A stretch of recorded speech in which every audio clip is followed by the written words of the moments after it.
Morning dear student.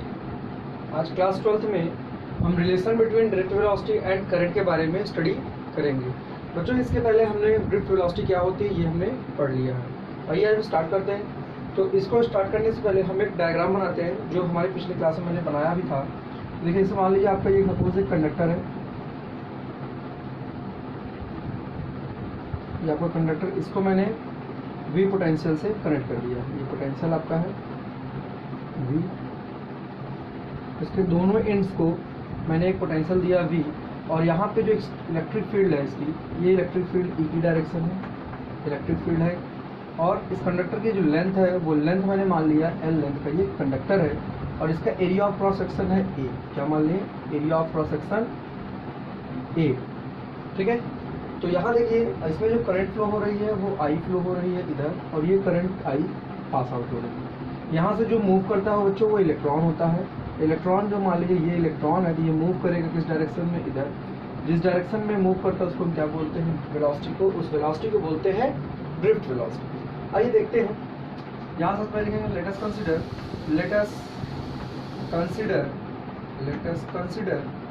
क्या क्या consider करना है। सबसे पहले L मान लेते हैं। L क्या है? Length of the conductor, length of the conductor. क्या होता है बच्चों? Length of conductor. A है area of cross section, cross sectional area, area of cross section, area of cross section. ठीक है। और आपका क्या है? एरिया ऑफ क्रॉस सेक्शन हो गया A, और हमने लिया V। V क्या है? Potential difference across. ये क्या है? Potential difference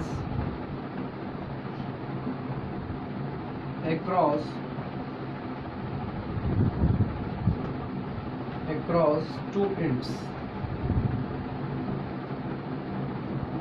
of conductor। E क्या है बच्चों? E आपकी है इलेक्ट्रिक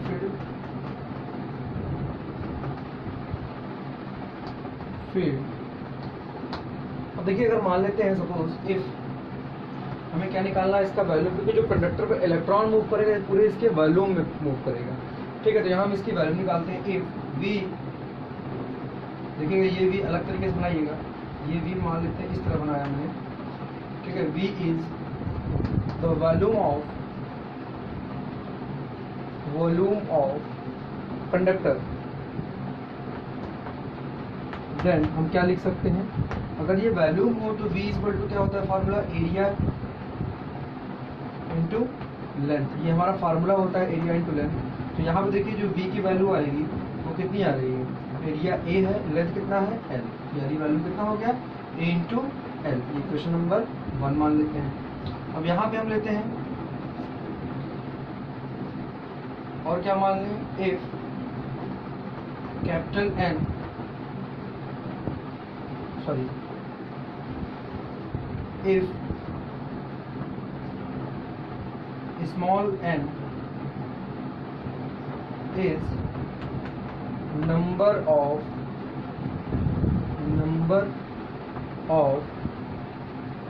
free electron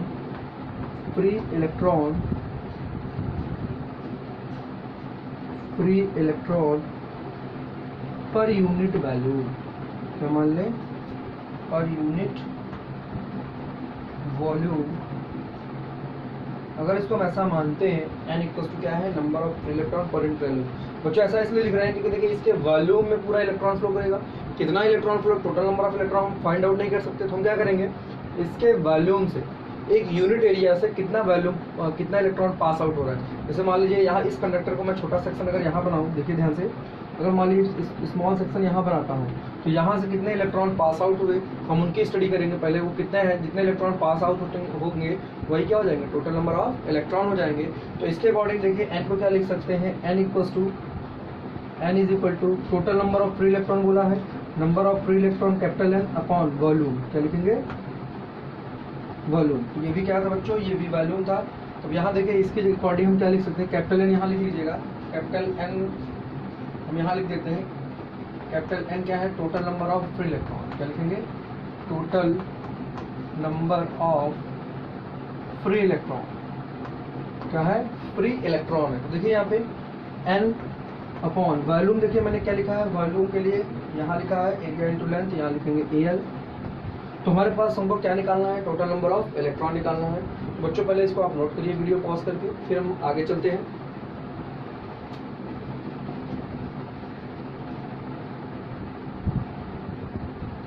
बच्चों अब देखिए आपको निकालना क्या है, टोटल नंबर ऑफ इलेक्ट्रॉन यानी कैपिटल N की वैल्यू। तो कैपिटल N क्या आ जाएगा, कैपिटल N की वैल्यू आ रही है number of free electron per unit value area into length. ये क्या है बच्चों, total number of free electron. ये मान लेते हैं क्वेश्चन नंबर 1। अब देखिए अगर ये इलेक्ट्रॉन फ्लो हो रहा है तो इसमें हम चार्ज भी निकाल सकते हैं, कितना इसका चार्ज हुआ। तो अगर हमको नंबर ऑफ इलेक्ट्रॉन मालूम है और चार्ज ऑफ इलेक्ट्रॉन मालूम है तो हम क्या निकाल सकते हैं, total number of total charge कितना फ्लो हुआ। कब निकाल सकते हैं, जब हमें क्या पता हो, total number of free electrons क्या मालूम हो, total number of free electrons and charge of electron अगर पता है तो हम क्या निकाल सकते हैं, total charge flowing in a conductor.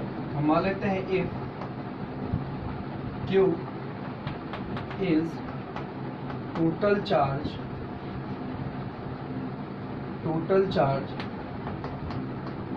flowing across the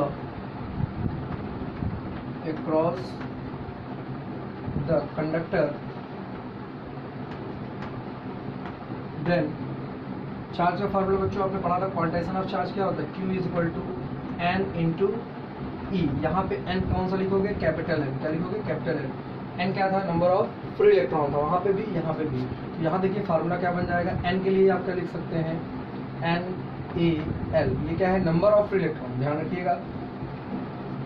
small n आपको क्या है, number of free electron per unit value, और ये चार्ज ऑफ इलेक्ट्रॉन। ठीक है बच्चों। अब देखिए ये क्वेश्चन नंबर आपका हो गया 2। ठीक है। अब देखिए यहाँ पे हमें ये पता है कि जो इलेक्ट्रॉन मूव करेगा किसी पर्टिकुलर टाइम इंटरवल में, मान लीजिए इस क्रॉस सेक्शन से इस क्रॉस सेक्शन में क्रॉस करता है। तो देखिए हम यहाँ लिखते क्या है, इफ हम ये लिख सकते हैं if small t is time taken by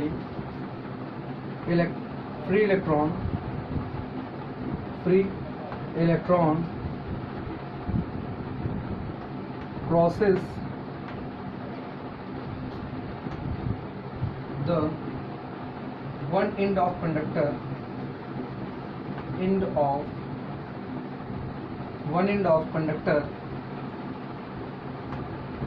अगर एक एंड से कंडक्टर के एक एंड से क्रॉस करता है, मतलब इलेक्ट्रॉन यहाँ से कहाँ जाए, यहाँ पे जब क्रॉस कर रहा है उस समय का टाइम क्या है, t, और स्पीड कितनी है, ड्रिफ्ट वेलोसिटी vd है। ठीक है।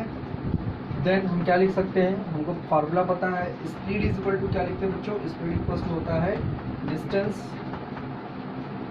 Upon time. ठीक है बच्चों। तो यहाँ देखिए हमको टाइम चाहिए, तो यहाँ हम लिख सकते हैं टाइम को लिखेंगे t, तो हमको क्या मिलेगा, डिस्टेंस अपॉन स्पीड। ये हो गया फार्मूला। तो यहाँ देखिए यहाँ डिस्टेंस कितना चलेगा, यहाँ से यहाँ तक की लेंथ कितनी है, l है, तो हम लिखेंगे t is equal to small l। Speed कितनी है बच्चों, ड्रिफ्ट वेलोसिटी है भैया आपकी vd। ये क्वेश्चन नंबर हम मान लेते हैं 3। ठीक है। अब आते हैं अपने करंट के डेफिनेशन के अकॉर्डिंग। देखिए यहाँ बच्चों, अब यहाँ देखिए करंट अगर I फ्लो कर रहा है कंडक्टर में, लिखेंगे if current I is flowing across a conductor,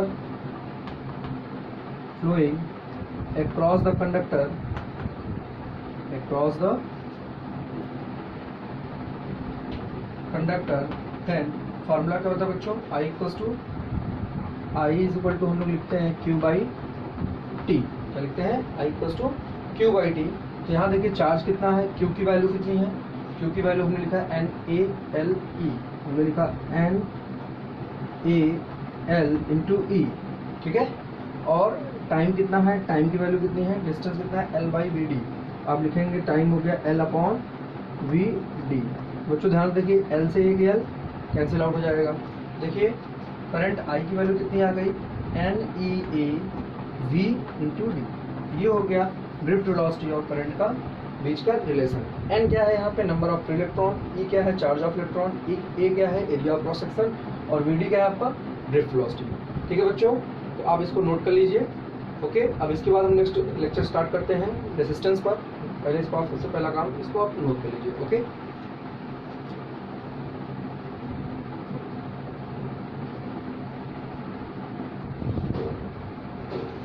देखिए बच्चों, आपका अगला टॉपिक है रेजिस्टेंस। रेजिस्टेंस क्या होता है? बेसिकली आपने पढ़ा होगा 10th क्लास में, ये क्या करता है, करंट के फ्लो को ब्रेक करता है या रोकता है, ये कह सकते हैं। ये क्या है, रेजिस्टेंस का मतलब है कोई चीज़ हमें विरोध करना या अपोज करना होता है। ठीक है, ये क्या करता है, करंट के फ्लो को अपोज करने की कोशिश करता है। तो देखिए इसकी डेफिनेशन क्या लिखते हैं, इसमें लिखते हैं it is defined as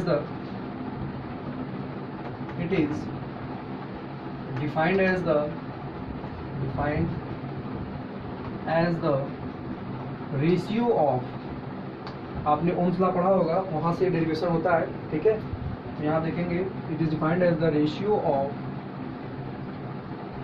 potential difference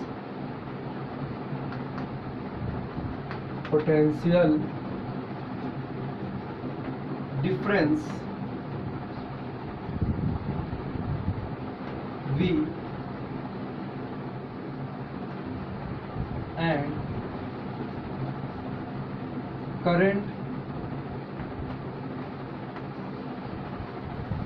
I flowing across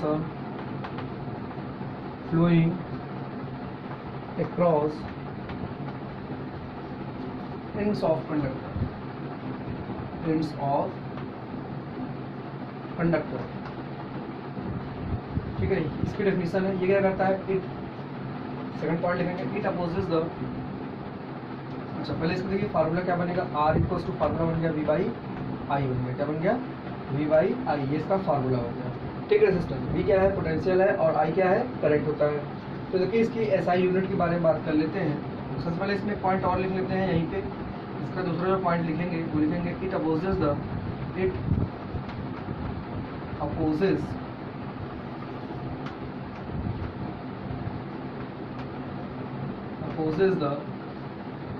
flow of current. मतलब ये है कि करंट इजिली फ्लो नहीं करता। ठीक है, फ्लो करेगा, पूरी तरह से ब्रेक नहीं करता, बस इजिली फ्लो नहीं करेगा।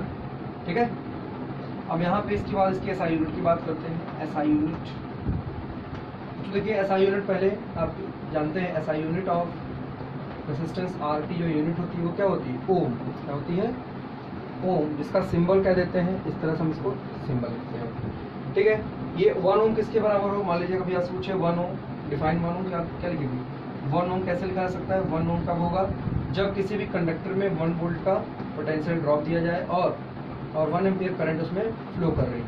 तो क्या आ जाएगा इसमें, 1 वोल्ट पर एम्पियर हम बोलते हैं 1 ओम के बराबर। यानी इसका जो दूसरी यूनिट होगी वोल्ट पर एम्पियर भी होती है, ये भी एक यूनिट है, यूनिट ऑफ आर आप कह सकते हैं। यूनिट ऑफ रेजिस्टेंस क्या है, वोल्ट पर एम्पियर भी आप कह सकते हैं। ठीक है बच्चों, अब आते हैं इसके बाद जो डायमेंशन है। बच्चों डायमेंशन इसका जो पूछा जाता है, ये सबसे ज़्यादा बोर्ड में नहीं आता, कॉम्पिटिटिव में आता है। डायमेंशन फार्मूला ऑफ रेजिस्टेंस, इसका डायमेंशन ऑफ आर की बात करें, चलिए आइए देखते हैं। आर का फार्मूला पहले लिखते हैं, क्या है, V बाई आई। तो बच्चों देखिए V पोटेंशियल डिफाइन किया जाता है, क्या होता है, rate of work done per unit test charge. आपने क्या पढ़ा था, तो देखिए यहाँ पे पोटेंशियल का फार्मूला हम लिख रहे हैं, वर्क डन। आपको मैंने इलेक्ट्रोस्टैटिक के सेकंड लेक्चर में मैंने पढ़ाया था इलेक्ट्रिक पोटेंशियल के बारे में, तो वहाँ बताया था पोटेंशियल क्या होता है, work done by test charge upon, ये क्या है, आई करंट। ठीक है, अब देखिए यहाँ चार्ज को जो लिखते हैं, चार्ज का फार्मूला क्या होता है, आई इक्वल्स टू हम लिखते हैं, ध्यान से देखिएगा यहाँ मैं कुछ टर्म लिख दे रहा हूँ, फार्मूला जो यूज़ कर रहा हूँ। तो V इक्वल्स टू हमने पढ़ा था W बाई Q पढ़ा था, और Q इक्वल्स टू हमने पढ़ा I इंटू T पढ़ा था। ठीक है, तो यहाँ देखिए अगर वैल्यू नीचे ले आते हैं, यहाँ लिखेंगे W upon Q into I। तो यहाँ क्या लिखेंगे, देखिएगा W का वर्क डन का जो डायमेंशन फार्मूला होता है वो होता है mL² T-2। वर्क डन का चार्ज को क्या लिखेंगे, current into time into current, यानी ये हो गया mL² T-2 divide by current दो जगह है, ये क्या हो गया, एम्पियर का स्क्वायर। करंट यूनिट क्या होती है, एम्पियर का स्क्वायर, और T टाइम है। इसका डायमेंशन देखिए क्या बना, T ऊपर जाएगा तो माइनस में आ जाएगा, तो इसका डायमेंशन फार्मूला आया mL² T-3 और a की पावर -2। तो बच्चों ये डायमेंशन फार्मूला सिर्फ कॉम्पिटिटिव एग्जाम के लिए है, ये वाला ज़्यादा कंपटीशन में पूछा जाता है, इसलिए मैंने यहाँ पे बता दिया। तो बच्चों अब ये रेजिस्टेंस है, रेजिस्टेंस किस बात पर डिपेंड करता है, फैक्टर अफेक्टिंग ऑन रेजिस्टेंस। तो पहले आप इसको नोट करिए, हम उस पर भी डिस्कस कर लेते हैं। Note it.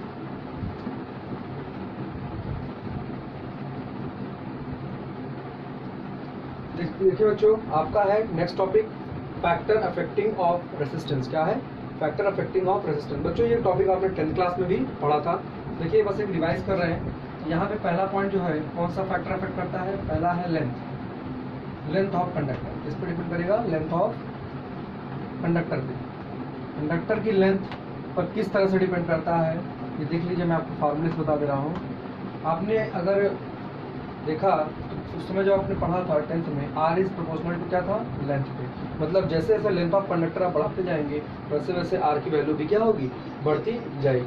ठीक है, तो आप यहाँ थ्योरेटिकली लिख लीजिएगा resistance of a conductor is directly proportional to the length of conductor. ठीक है, एल क्या है आपका? लेंथ ऑफ कंडक्टर है, आर क्या है? रेजिस्टेंस। ठीक है, दूसरी बात जो हमें दूसरा पॉइंट है वो किस पर डिपेंड करता है? Area of cross section. किस पर डिपेंड करेगा?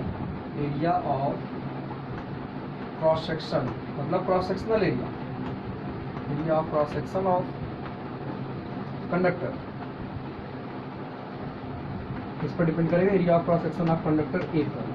कहने का मतलब ये है जैसे मान लीजिए कोई भी कंडक्टर हो, इस तरह से मान लीजिए आपका कंडक्टर है, तो ये इसका क्या है? एरिया ऑफ क्रॉस सेक्शन जो इन पार्ट पे आपको दिखाई पड़ रहा है। ऐसा नहीं जितने भी बार कट करते जाएंगे तो इसका इन पार्ट ये क्या है? Area of cross section A है, और इसकी लेंथ जो हम लेते हैं एल है। कहने का मतलब बोला एल के डायरेक्टली प्रोपोर्शनल, लेकिन एरिया ऑफ क्रॉस सेक्शन के क्या होगा? Inversely proportional. ठीक है, तीसरी बात जो होती है बच्चों अफेक्ट करता है वो टेम्परेचर होता है। ठीक है, तो यहाँ लिखेंगे resistance, resistance of conductor, resistance of conductor, resistance of conductor is also depends on also depends on the nature of material. बच्चों किस मटेरियल का बना है वो इस बात पे भी डिपेंड करता है।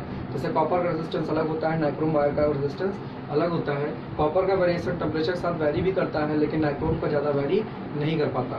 तो यहाँ भी ये बोला गया नेचर का मतलब आप जैसे देखेंगे जो आपके ओम्स लॉ के एक्सपेरिमेंट में यूज़ किया जाता है वो नाइक्रोम का वायर ही यूज़ करते हैं ताकि उसका रेजिस्टेंस टेम्परेचर के साथ वेरी ना हो। अगर हम कॉपर का यूज़ कर लेंगे तो वहाँ पे क्या होगा? ओम्स लॉ वेरीफाई नहीं कर पाएगा। ठीक है, क्योंकि वहाँ टेम्परेचर भी अफेक्ट कर देगा रेजिस्टेंस को। तो यहाँ जो इफेक्ट कर रहा है वो क्या है? एक तो पहली बात किस कंडक्टर का नेचर कैसा है, मटेरियल का nature, nature of material, material किस मटेरियल का बना हुआ है इस बात पे भी डिपेंड करता है। और जो सबसे इम्पॉर्टेंट है and temperature of conductor, conductor के टेम्परेचर पर भी डिपेंड करेगा। कैसे डिपेंड करता है? जैसे जैसे आप रेजिस्टेंस, जैसे जैसे आप टेम्परेचर बढ़ाते जाएंगे, जैसे जैसे आप टेम्परेचर बढ़ाते जाएंगे रेजिस्टेंस भी क्या करेगा? इंक्रीज करता जाएगा। देखिए बच्चों इसके बाद हम अगर ये देखें फार्मूला एक बनता है, ये क्वेश्चन नंबर 1 मान लें, ये क्वेश्चन नंबर 2 मान लें। ठीक है, तो देखिए हमारे पास एक फार्मूला बनता है, आप वीडियो को पॉज करके इतना नोट कर लीजिए। ठीक है, तो हम आगे बताते हैं। इससे रिलेटेड एक फार्मूला आता है जो कि हमें उससे क्वेश्चन भी आते हैं 1 मार्क्स 2 मार्क्स के न्यूमेरिकल, क्योंकि आपके 10th क्लास में 3 मार्क्स के आए होंगे, लेकिन अब जो आएंगे वो 2 मार्क्स या 1 मार्क्स के क्वेश्चन से बनेंगे। ठीक, नोट कर लीजिए।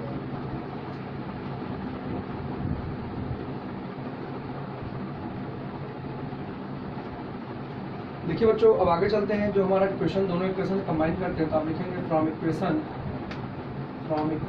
First and equation second. पहली इक्वेशन क्या थी आपकी? आपकी पहली इक्वेशन थी R is proportional to L, दूसरी इक्वेशन थी R inversely proportional to A. इन दोनों को जब कंबाइन किया गया बच्चों तो ये हो गया R inversely proportional to R directly proportional to L and 1/a। ठीक, तो यहाँ से प्रोपोर्शनलिटी कांस्टेंट हटाते हैं तो आर इक्वल्स टू कांस्टेंट आता है रो, जिसको हम बोलते हैं रेसिस्टिविटी, L/A। ये फार्मूला होता है रेजिस्टेंस। अगर लेंथ और area of cross section vary करेगा हमें ये फार्मूला आपको अप्लाई करना पड़ेगा। वेयर रो क्या है बच्चों? रो लिख लीजिएगा रो के बारे में। रो क्या है आपकी? Resistivity of a conductor. क्या है? Resistivity, resistivity of conductor. किसी कंडक्टर की क्या है? ये रेसिस्टिविटी है। ठीक है, और एल आपको मालूम है लेंथ है, एरिया ऑफ क्रॉस सेक्शन, अब जैसे जैसे लेंथ बढ़ेगा रेजिस्टेंस बढ़ेगा, एरिया ऑफ क्रॉस सेक्शन बढ़ेगा तो रेजिस्टेंस घटेगा। लेकिन क्या रेजिस्टिविटी अगर फार्मूला बनाए, रेजिस्टिविटी का फार्मूला क्या बनेगा, RA/L ये बनेगा। लेकिन बच्चों एक बात ध्यान रखिएगा, जो रेजिस्टिविटी ऑफ मटेरियल होती है वो फिक्स होती है, वो ना तो एरिया ऑफ क्रॉस सेक्शन पर डिपेंड है, ना लेंथ ऑफ कंडक्टर पर डिपेंड है, ना रेजिस्टेंस पे डिपेंड है। रेजिस्टिविटी हमेशा क्या रहती है, ये कांस्टेंट रहती है, इस बात को नोट कर लीजिएगा। कभी भी अगर एरिया ऑफ क्रॉस सेक्शन और लेंथ को इंक्रीज कराने से अगर घटता बढ़ता है तो इसको हम नहीं लिख, तो इस पर रेजिस्टिविटी का कोई इफेक्ट नहीं पड़ता है। ठीक है, तो आज की वीडियो में बस इतना ही। नेक्स्ट वीडियो में इससे एक दो न्यूमेरिकल भी देखेंगे, फिर आगे हम अपने लेक्चर को कंटिन्यू करेंगे। ठीक है क्लास, थैंक यू।